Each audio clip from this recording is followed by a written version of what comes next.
Welcome to the Hot Lava Podcast. Kevin Acee, Padres beat writer for the Union-Tribune. Ryan Finley, sports editor of the Union-Tribune. Is that a Toros hat? It is. It Wow. is. Wow. Old school Tucson Toros hat. Yes. Padres, Dodgers just completed. Obviously, we're going to get into that. Padres, Rockies about to start. So they go from the best team in baseball to one of the worst teams in baseball. We can talk about kind of that transition. Where would you like to start, Ryan? Kevin, the Padres won a series against the Dodgers. When we talked Friday, we talked about the path to victory for them is so narrow, right? It's like shooting down the Death Star, right? You've got to hit it in just the right spot.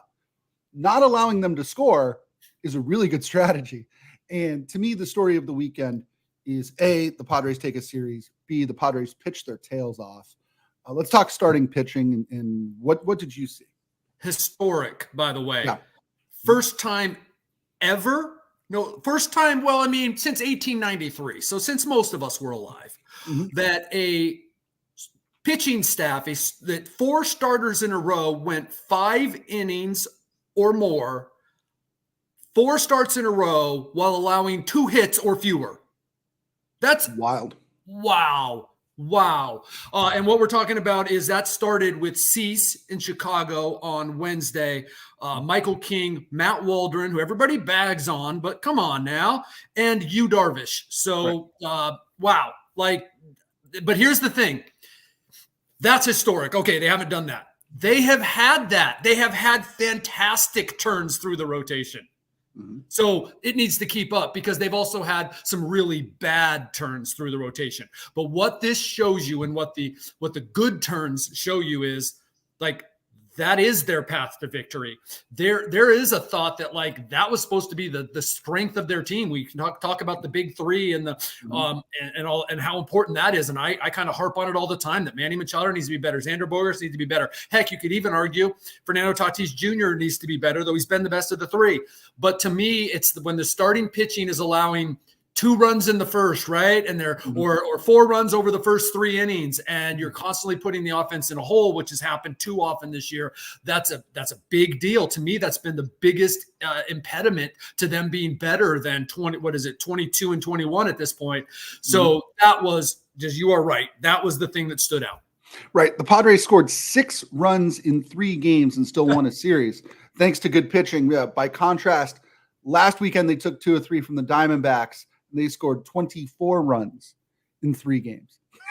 So, I mean, again, you can do some things when you're starting pitching is shoving. Did any of those performances, and I know, Kevin, it's like asking you to name a favorite child, but is of the 3, I mean, I would say Cease, or let's say between Cease and Darvish, what was your favorite performance of those 2? Well, Cease's was incredibly dominant. The Cubs have been a pretty good offense. But Darvish, okay, first off, Cease has been that guy, right? Now, Darvish has been that guy, but not so much this year. Now he's put together 3 really good outings in a row, and that was the best, and it was up against the best team. So to me, Darvish, that was, I mean, you want to talk about, and we've said this a few times, that's, this season, that's just what the Padres needed. Well, Darvish doing that's just what they needed. Yeah, since returning from the injured list, he's been filthy. I thought yesterday it was interesting to see not only the stuff, but some emotion there from him. He's not a guy who typically pounds his chest and points to the heavens after he strikes somebody out.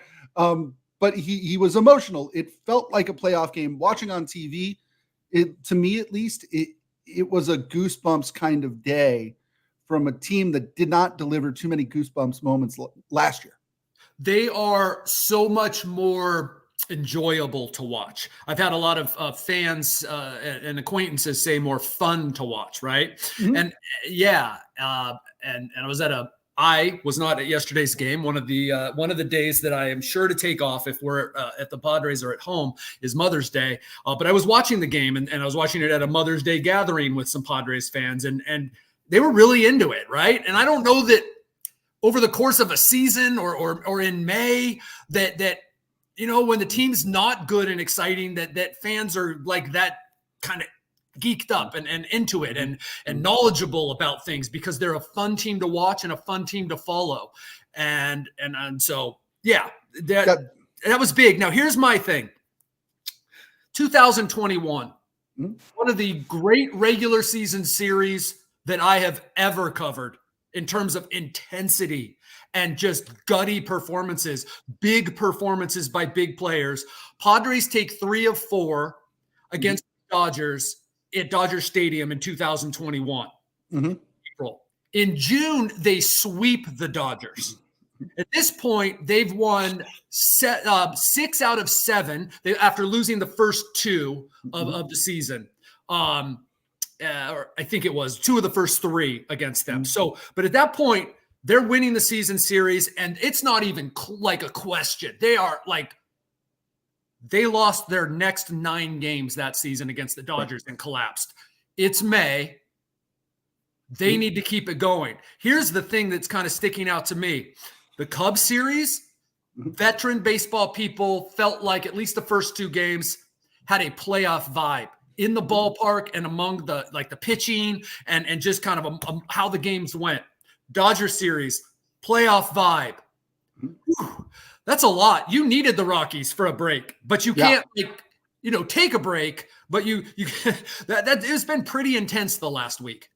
Right. I would argue that the maybe most memorable moment of their season so far may have come Friday. You got Luis Ariz with a walk-off single, doing what he does. What we're seeing every day now is just being able to put bat to ball, put the ball in play, single to center, sold out. Petco Park goes crazy. To me, that was one of the big moments from this team. And I know momentum doesn't really count in baseball, but to me, it felt like we could look back at this series being significant in part because of what happened Friday.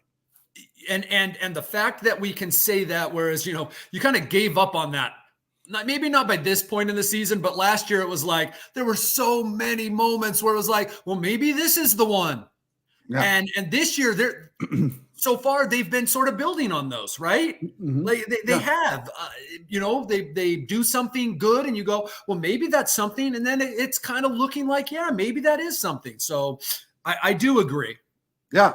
Yeah. And again, it seemed like last year there were a lot of extra innings games. There were a lot of 1-run games. And as we know, the Padres were almost historically bad in both. To see them walk off and to have their new addition be the guy delivering the hit, I thought was special.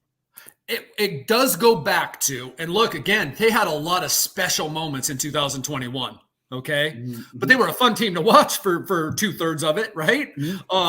2020, no one was there, but you saw it on TV. And I will tell you in person, it was as remarkable as an empty ballpark can be. Some of those moments. 2022, electric moments. They did go to the playoffs 2 of those 3 years. They are having more of those moments so far this year. Yeah, I agree. And it seems like they're having fun. And maybe some of it is just the result. Maybe some of it is the makeup of the clubhouse. This to me seems like a team that people are rallying behind, in part because it looks like they're enjoying themselves. Some of the stuff that I'm kind of saving, and some I've written about, but like in conversations with players, both after wins for sure, but even after losses, they are enjoying themselves. They are having fun, and they are appreciating the way that they're practicing and playing. There's a difference. I'm not putting down I'm talking specifically about the way Mike Shildt and this coaching staff is the way that they are doing things this year, preparing these players, the kind of baseball they're playing. There's a couple things I wanted to point out. It doesn't matter if it's a 7-run lead. Jose Azocar is going to go in for Jurickson Profar. Generally, a defensive replacement is for a 1-2, maybe a 3-run lead. All right. It's happened in 80% of games this year. There was a game against the Dodgers, maybe when it was, I don't know, it was a close, maybe it was Friday, I guess, that he didn't go in, Azocar. And I think it was because you still did want to have Profar's bat in a close game like that. And Profar's not bad at defense. The other thing is, yesterday was and I should have looked this up, but it was 4th or 5th time. Either way, remarkable, and more than any other closer in baseball, that Robert Suarez was protecting a 4-run lead, as in pitching in a non-save situation. And like Mike Schilt is about winning today, man. And now watch his pitcher usage. Watch how he tried to ride Waldron on Sunday in Arizona with an eye on the Chicago series. I wrote about that in my Padres Daily the next day, and it turned out kind of worked, huh? Had he chased that victory on Sunday in Arizona, they would have been spent for Chicago. So it's not that he every manager's got to manage with an eye to the future, but Mike Schilt more than Bob Melvin and better than Jace Tingler. Jace Tingler did a little bit, but better than Jace Tingler in terms of the guys that I've covered here recently, aggressively goes after each day's victory. Right. Yeah. Yeah. One player who is aggressive. I'm trying for a segue here, Kevin. I love that. I could tell when you were 2 words into it, man, where you were like, segue, go for it. No, but somebody who I think has been a big surprise in a season full of them so far is Jackson Merrill. Again, we could look up some of these stats, some of these factoids, and he's an elite company. Somebody who I think has gone through his first really big slump of his career as a 21-year-old guy and is back hitting, back producing, and doing some pretty special stuff. I think we saw that this weekend. Yesterday, first Padres player in history, or youngest, I'm sorry, that would be silly. They would be a really bad team if it was the first, but the youngest player in Padres history to have 3 hits and 2 stolen bases in a game. Now, only so many people are up this, and playing at 21 years and whatever it is, 20 days. So that's remarkable. 2 things. There was a walk I wrote about in Chicago in the final day where he went down 0-2, fouled off a ball, drove it down the line. It was foul by like inches, came back and worked a walk. The other day, it was maybe the first game against the Dodgers. He had like a 7-8 pitch at bat. And it was the way that the at-bat worked. It was, again, like 0-2, some close fouls, some close takes, and then he lined out to center field. These are the at-bats that really impressed me about Jackson Merrill, in addition to, of course, to some of the hits that he's gotten and the situations that he's come through. But the guy just knows how to play baseball, man. Yeah. He has 11 multi-hit games so far this season. I think it says something about him as a baseball player that he has sort of dug himself out of what was a really bad slump. And as you know, Kevin, when dealing with failure is so much a part of being a big leaguer, for him to really turn it on lately as he has, it's great. Turning to Twitter here for a minute, or X or whatever we're calling it, Baseball Savant data says that Jackson Merrill's bat speed is 3rd best on the team, behind Manny Machado and Fernando Tatis Jr., which is interesting. Now, it's a young man. Bat speed is a young man's skill, right? It only goes down the older you get, as we're learning with a couple of struggling Padres. But the bat tracking data from him. I can't wait to dive into that and learn more about it, because Luis Arraez evidently does not have. Correct. But so, okay. But Luis Arraez gets to the ball awful quickly.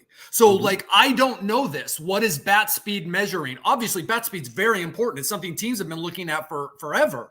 But, it's really interesting. Wow, Luis Arraez, something happens where his hands are in position. Obviously, his hand-eye coordination makes up for a lot. So I'm really interested in that. I really can't wait to figure out, because when I say that, I'm trying to really get myself geeked up about it, because like most things in life, and certainly in baseball metrics, I know this is not the direction you expected to go, but here I am, Ryan. It probably was that you got me riled up the second you mentioned Twitter. What we've introduced here is another thing for people to focus on, as opposed to production. Yeah. Right? Yeah. Like, do I really need to know that? And yes, again, I've said bat speed, very important. Do I really need to know Xander Bogaerts' bat speed when he's hitting 194? I mean, yeah. So but then it's like, oh, this guy's doing this, guy's doing this. Oh, but his bat speed is right. Anyway, I'll be very, very interested to hear about this learn more about. And I think that even some of the stat geeks are learning more about bat speed. Absolutely. Clark Farenthold, by the way, is the hat tip to him on that stat. That according to him, using the Baseball Savant data, Jackson Merrill has something called a 90.2% competitive swing percentage. So for our next episode, Kevin, I'll do some homework. I'll figure out what the hell that means. And then maybe we can talk about that. What do you think? That's good. And I do want to apologize for my little rant. I love the metrics. I love the metrics used responsibly. Like, oh, wow. Well, that's what my eyes were seeing this, right? Mm-hmm. And now, oh, wow, the metric explained that to me, right? Expected mm-hmm. batting average, that sort of thing. It's like, oh, wow. But anyway. I think, too, that often with baseball metrics, oftentimes they serve to confirm what we sort of know to be true, right? Or does it surprise you? True. Does it surprise you that Fernando Tatis swings the bat hard? Probably not. How about this one? Yeah. I was writing about Enyel De Los Santos in my hotel room in Chicago on Tuesday night, and how just what I thought was an interesting thing, and trying to put it into perspective. About how 3 games in a row now, or 3 times in 4 appearances, definitely his last 3 home runs, he had come into 1 inning, closed it out, mm-hmm. and then the first or second pitch of the following inning, as he's back out there, he let up a home run. Mm-hmm. And I was going to write about that as just sort of an interesting thing. Mm-hmm. And someone texted me with a heads up that people were going nuts on Twitter, basically about how stupid Mike Schilt was, and he's got to be aware of this and can't be sending him back out there. Mm-hmm. Okay. So that could be your first reaction when you see that, mm-hmm. until you zoom out and look at Enyel De Los Santos as a whole. Mm-hmm. In his previous 3 times, his only other 3 times having gone up, down, which is when you go back in after 1 inning and you come back out in the next, mm-hmm. perfect.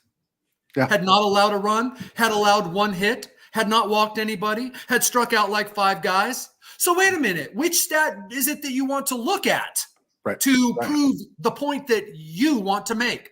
Well, it's what makes baseball the best game too, is you can, breaking down stats is one thing. You can change the peripherals. You can change the time frame. Time frame.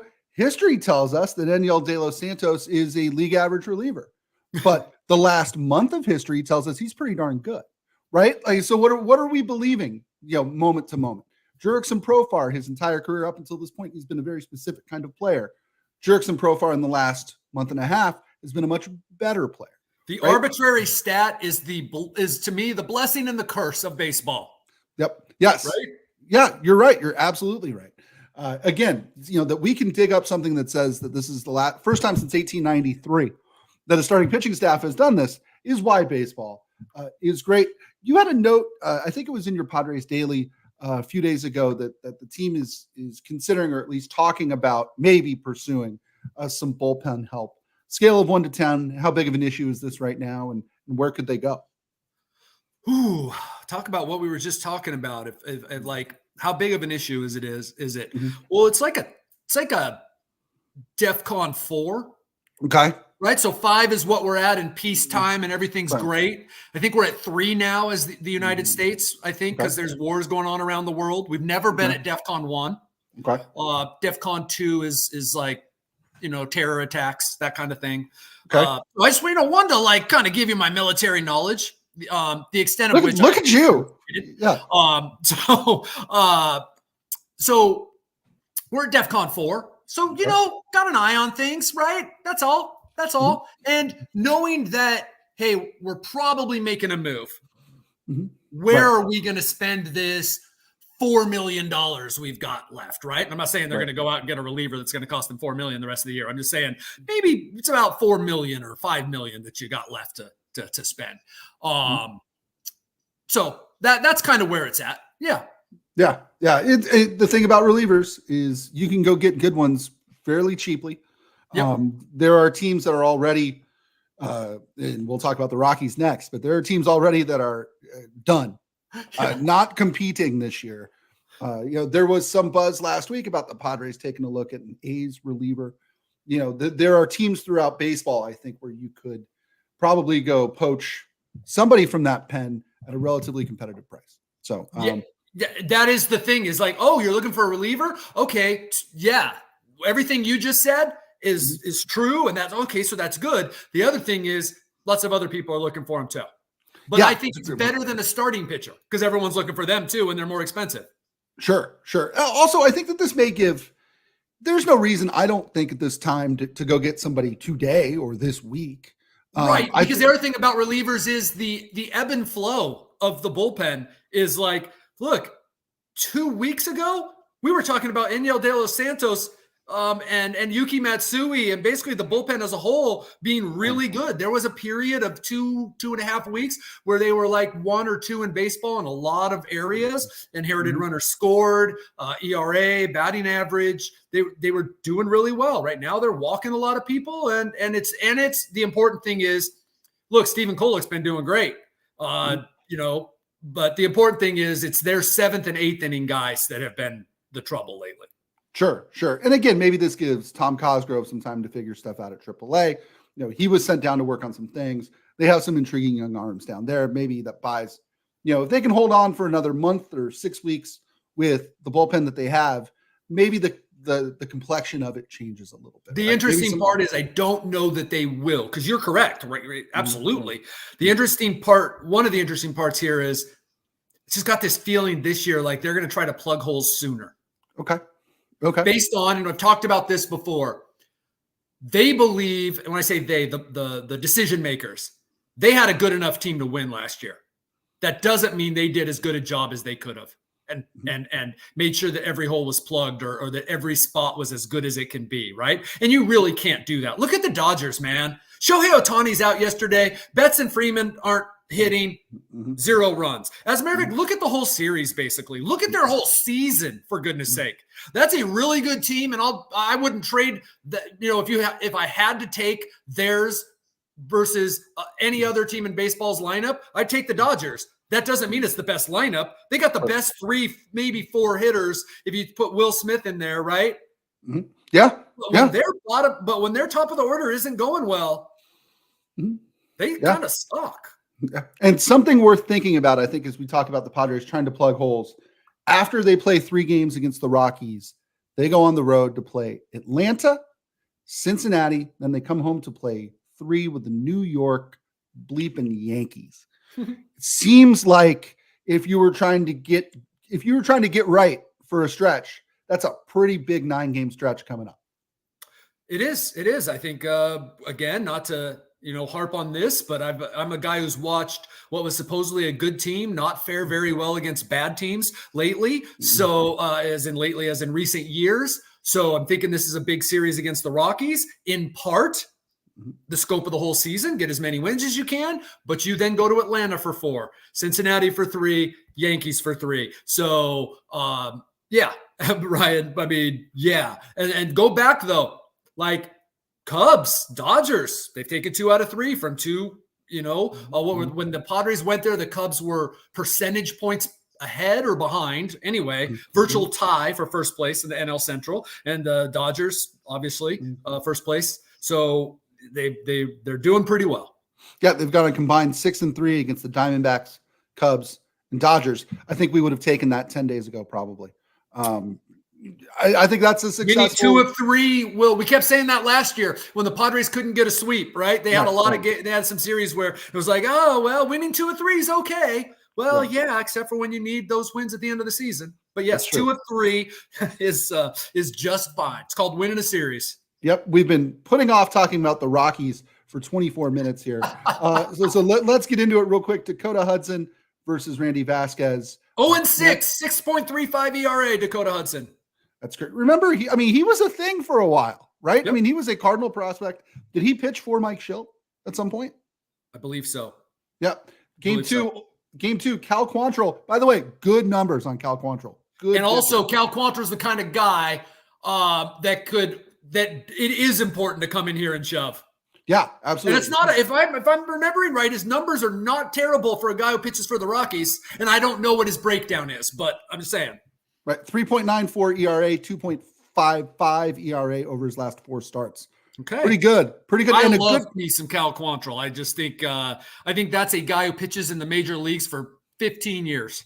And really a really good pickup by the Rockies, who I believe he wasn't a waiver claim, but I mean, they just went and paid him. I think it's like $4 million for the year. Yeah, I can't remember what happened. That Cleveland non-tendered him. Okay, non-tendered. There it was. Yeah, you're right. Yeah. And so he takes on Dylan Cease. And then Austin Gomber, a soft tossing left-hander on Wednesday against Michael King. You would think, at least on the surface, that all 3 of these pitching matchups, well, maybe not game 1. Randy Vasquez, we've had a note about him. We talked about him on the last show. Yeah, Jeff did a nice thing today about Randy Vasquez. Yeah. Again, the metrics, the numbers, this guy throws hard. He has good stuff. Hasn't really put it all together yet for them. ERA of 4.5. Good walk. Good start last time. Yeah. I mean, good start, as in trending in the right direction. But yes, important that he doesn't put them down tonight. Right. And this may be his last start for a while too, right? Because we're looking at very real possibility that Joe Musgrove rejoins the club. I think Joe's going to throw a bullpen today, if he didn't yesterday, but I think it was going to be today. And then another one maybe on Friday and start Sunday, if everything's going according to plan. Sunday in Atlanta, ESPN. That's right. So that'd be what, 4? It's a wraparound series. I'm so excited. I haven't ever had a wraparound series where it goes Friday to Monday. Is it nice just because you're not battling the airport on a Sunday night? It's an extra day of, it's just a different, I don't know why I'm so excited. It's just an extra, what am I trying to say? It's a variant, right. This game becomes just so predictable. I love this job because I am a little bit kind of like, I got to be focused. And so every day being the same is very good for me. But then I also love the variety. You don't know what's going to happen in each game. I don't know what's going to happen with my airplane. I don't, know all these different things that can happen within the context of it being the same basically every day. I'm also looking forward to seeing how well I respond then, because I never know what day it is during the season, as does, no one that's involved in the game. So when you start throwing the final game of a series being on a Monday instead of a Sunday or a Wednesday, next week I'm going to be all screwed up. Atlanta in late May. Pack some deodorant. That's that could be hot. Or here's the deal. When I think of rain delays, the 2 places I think of are Atlanta and Cincinnati. And that's what this road trip coming up is. So, it could be brutal. We put you on the spot. I put you on the spot at the end of every episode. I was thinking about this yesterday, and I almost texted you just because I want to know. When Kevin Acee isn't at the ballpark and the Padres are playing, how close attention do you pay to the game? And do you take notes? Do you make mental notes? I know. We're gonna have to wrap this up, but here's the deal. It depends on how tired I am, because sometimes you have to know your limitations and that you need to take a little bit of a break. Sure. But yesterday, I was actually bummed that I wasn't covering it, and I did watch almost every pitch yesterday, while also paying attention to my wife and my mother-in-law and my daughter-in-law. That's a good cover right there at the end, Kevin. I like that. That'll do it for this episode of the Hot Lava Podcast. For Kevin Acee, I'm Ryan Finley. We'll see you next time.